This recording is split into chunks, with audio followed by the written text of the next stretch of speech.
আসসালামু আলাইকুম ওরহমতুল্লাহি তাআলা ওয়া বারাকাতুহু। দূরে এবং কাছে যে যেখান থেকে দেখছেন সবার প্রতি আমার আন্তরিক মোবারকবাদ।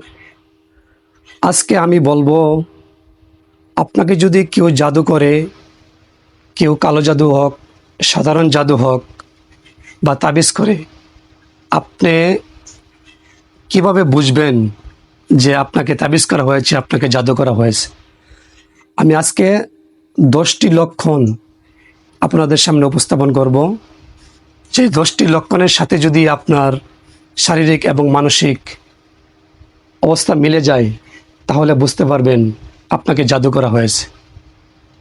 আপনার শত্রু আপনার জানমালের ক্ষতি করার জন্য, আপনাকে সর্বপ্রকার ঘায়েল করার জন্য আপনার পিছনে সর্বদা লেগে আছে।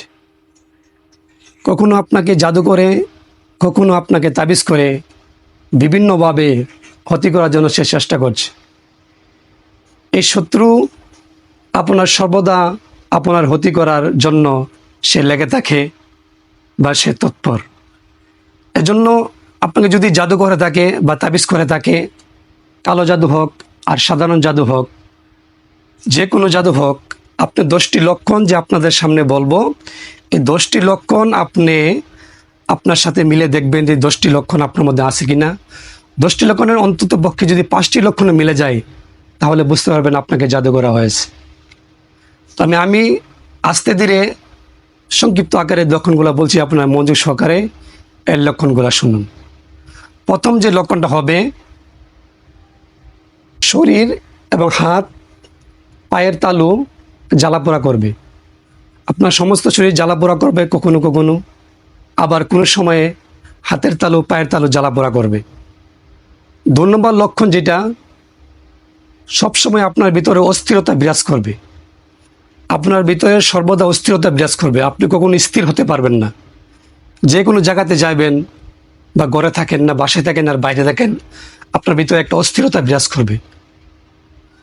3 নম্বর যে লক্ষণটা, কোথাও বসলে মনে হবে যে আপনি নিচে পড়ে যাচ্ছেন। আপনি যদি কোনো হাটের উপরে বসেন বা চেয়ারে বসেন, হঠাৎ করে মনে হবে যে আপনি নিচে পড়ে যাচ্ছেন, এমনটা মনে হবে। আসলে কিন্তু আপনি পড়ছেন না, কিন্তু মনে হবে যে আপনি পড়ে যাচ্ছেন, এমনটা মনে হবে। 4 নম্বর যে লক্ষণটা, এই লক্ষণটা হলো, রাত্রে আপনি ভয়ঙ্কর স্বপ্ন দেখবেন। রাত্রে আপনি ভয়ঙ্কর স্বপ্ন দেখে আপনার ঘুম ভাঙবে। হঠাৎ করে স্বপ্ন দেখবেন যে আপনাকে কেউ যেন মারছে, অথবা ঝগড়াঝাঁটি, অথবা এমনটা বলে হবে যে আপনি উপর থেকে, স্বপ্নের ভিতরে উপর থেকে নিচে পড়ে যাচ্ছেন, এমনটা মনে হবে। অথবা কেউ ধাক্কা দিয়ে আপনাকে নদীতে বা গর্তের মধ্যে ফেলে দিচ্ছে, এমনটা মনে হবে। 5 নম্বর যে লক্ষণটা, এই লক্ষণটা হলো কাউকে দেখতে না পাওয়া বা অল্প কথায় রেগে যাওয়া, শুধু শুধু রেগে যাওয়া।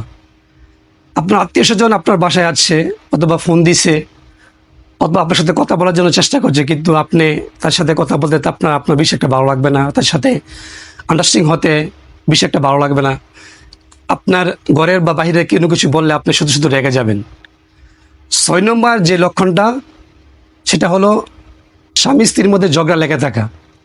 আপনার দাম্পত্য জীবনে দেখবেন শুধু শুধু একটি কথা নিয়ে, যে কথাটা ঝগড়া কোনো বিষয় না, যে কার্যকলাপটা ঝগড়া কোনো বিষয় না, ওই কথাটা নিয়ে আপনার ভিতরে একটা ঝগড়া শুরু হয়ে যাবে। আপনাদের দুইজনের ভিতরে, অর্থাৎ স্বামী এবং স্ত্রীর ভিতরে ঝগড়া শুরু হয়ে যাবে, অশান্তি শুরু হয়ে যাবে। 7 নম্বর যে লক্ষণ, 7 নম্বর লক্ষণটা হলো রুজি রোজগারে বরকত না পাওয়া। দেখা গেল আপনি লক্ষ টাকা রুজি করেন, অথবা মাসে 50,000 টাকা রুজি করেন, 40,000 টাকা রুজি করেন, 20,000 টাকা রুজি করেন, কিন্তু আপনার রুজিতে কোনো বরকত আসবে না। আপনি 20,000 টাকা, আপনার 50,000 টাকা, আপনার 1,00,000 টাকা আপনার কাছে 5,000 টাকা মনে হবে, মানে 5,000 টাকা বরকত দিবে, 10,000 টাকা বরকত দিবে।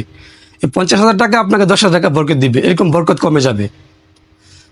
8 নম্বর যে লক্ষণটা, সংসারে উন্নতি না হওয়া এবং সকল কাজে বাধা হওয়া। আপনি এত রুজি রোজগার করার পরেও আপনার সংসারে কোনো উন্নতি হচ্ছে না। আপনি যে কাজটাতে যান, ওই কাজটাতে আপনার বাধা আসে।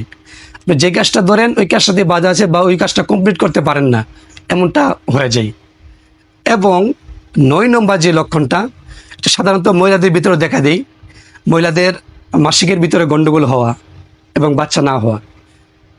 যে অনিয়মিত মাসিক বা মাসিকের সময় বেশি বেশি প্রচণ্ড ব্যথা করা, এবং এই ব্যথার কারণে বা এই মাসিকের অস্থিরতার কারণে, মাসিকের এরকমভাবে অমিলের কারণে মহিলাদের ভিতরে বাচ্চা না হওয়া, তারা বন্ধ্যাত্ব থেকে যাওয়া। এবং 10 নম্বর যে লক্ষণটা গুরুত্বপূর্ণ একটি লক্ষণ, সেটা হলো আপনার আস্তে আস্তে শারীরিকভাবে অবনতি হবে। আপনার শারীরিক অবনতি হবে।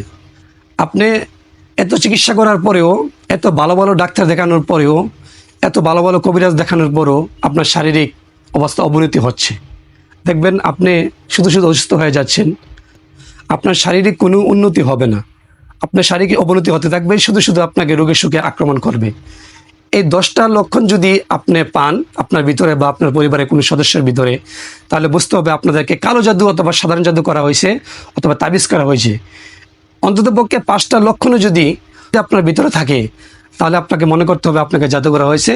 আপনার দ্রুত একজন আল্লাহ আলার কাছে, যারা সর্বদা নামাজ পড়ে, রোজা রাখে এবং সুন্দরভাবে চলাফেরা করে, ইসলামী শরিয়া মোতাবেক চলাফেরা করে, তাদের কাছে গিয়ে আপনি কথাগুলো বলবেন। তারা জারফুকের মাধ্যমে বা বিভিন্ন তদবিরের মাধ্যমে আপনাকে এটা সমাধান করে দেবে।